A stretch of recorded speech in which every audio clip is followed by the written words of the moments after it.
Good morning, guys.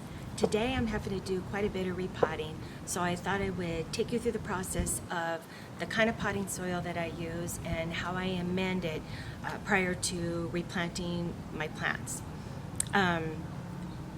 Years ago, when I was much younger, I would just buy just a strict bag of potting soil and put my plants in it. And I did not have the kind of success that I do today. And I think when I was younger, I didn't realize that, the way you need to amend your potting soil, kind of similar the way you need to amend your garden soil out in the landscape. So I think, first and foremost, the most important thing is start with a great quality potting soil. And then from there, I always add a little bit of perlite, a little bit of peat moss, and some worm castings. And then before I actually repot my plants, I go ahead, after I mix it all together, I add a little bit of water, so I'm not putting actual dry ingredients into the pot. I'm putting semi-wet, moist soil inside. So I'm gonna go ahead and start putting the stuff in. I'm gonna go ahead and start amending the soil and show you how I put it all together. My bucket here is approximately 4 gallons, and I have filled it halfway with my potting soil, which I like to use recipe 420. And then I'm going to add in some peat moss, and what the peat moss does is lighten the potting soil, so it's not quite so compact.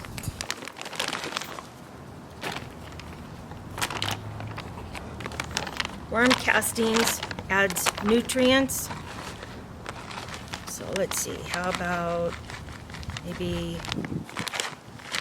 1/3 of a cup. I have to repot a lot of plants today. And then the perlite, I just kind of eyeball that.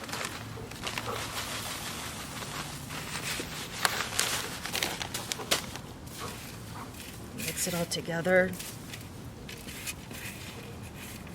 What the perlite does is it gives the soil a bit of oxygen.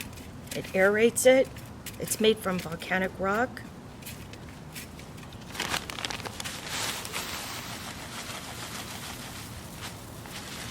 It is porous, so it holds a little bit of water, but not as much as vermiculite will.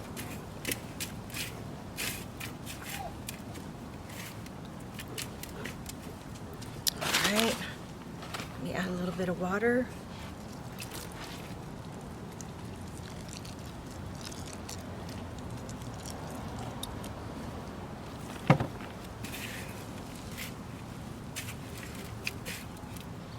That looks like a good mixture. Alright, I'm going to set my bags down and we'll get potting. Again, I wanted to go over what I put in the soil for amending it. Besides the potting soil, I put in the peat moss. That helps lighten the potting soil. Over time, it can become compacted, and this helps keep it lightened. The perlite helps give it oxygen, and also it gives it air, it aerates it, the oxygen does. And then the worm castings helps with root growth, soil nutrients, and microbes. So these 4 things, they are what I always combine in a large bucket before I do any kind of repotting. Since I've started doing that, I rarely lose a plant, and if I do, it's normally because I've neglected it. So I'm going to clear the decks, shall we say, and get potting.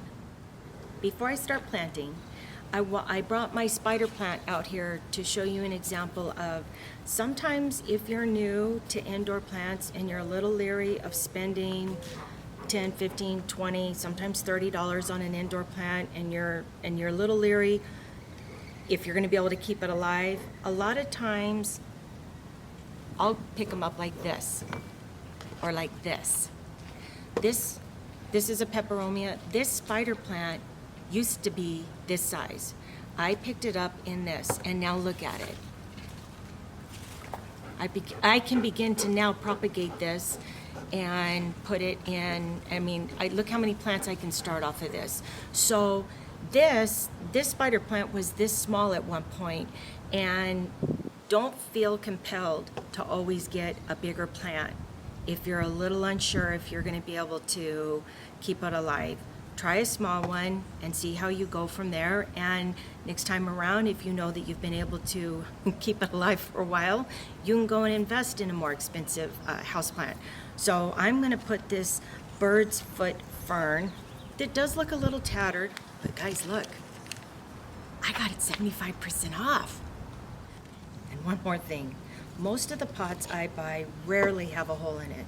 So you probably can't tell from there. But I went ahead and drilled a hole in this one. But this one I kept closed. And sometimes maybe you don't, want to repot it. You just want to keep it in the pot, the pot that it came in from the store. You can just set it in there and no one will be the wiser. So I wanted to show you that too.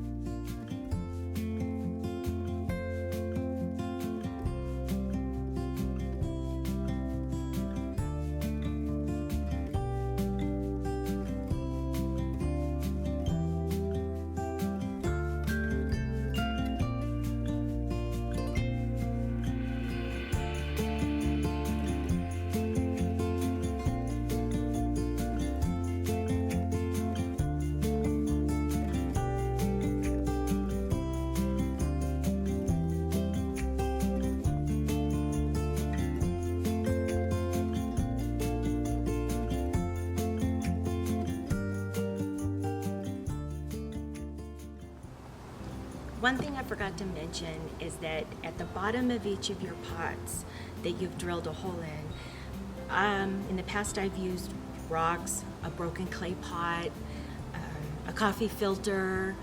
Today I used a screen. There's a wide variety of, I was gonna say, do I have, oh, here we go. I have some left. So from time to time we've had to rescreen our windows, and so I have extra of this. So I use this today. But you can use anything to kind of, I don't want to say block the hole, but limit the amount of soil that's going to come out of the hole at the drainage hole at the bottom. When I'm going to get them all watered in, and I'll show you a collection of my house plants inside, which isn't very many. Maybe if I can talk my best friend into letting us take a tour of her house plants. She has amazing houseplants, and she's got an amazing green thumb to boot. So I'll have to work on her and see if she'll let us come over and take a tour of her houseplants. You'd be amazed at how many she has. Thank you guys so much for watching, and we'll see you soon. Bye.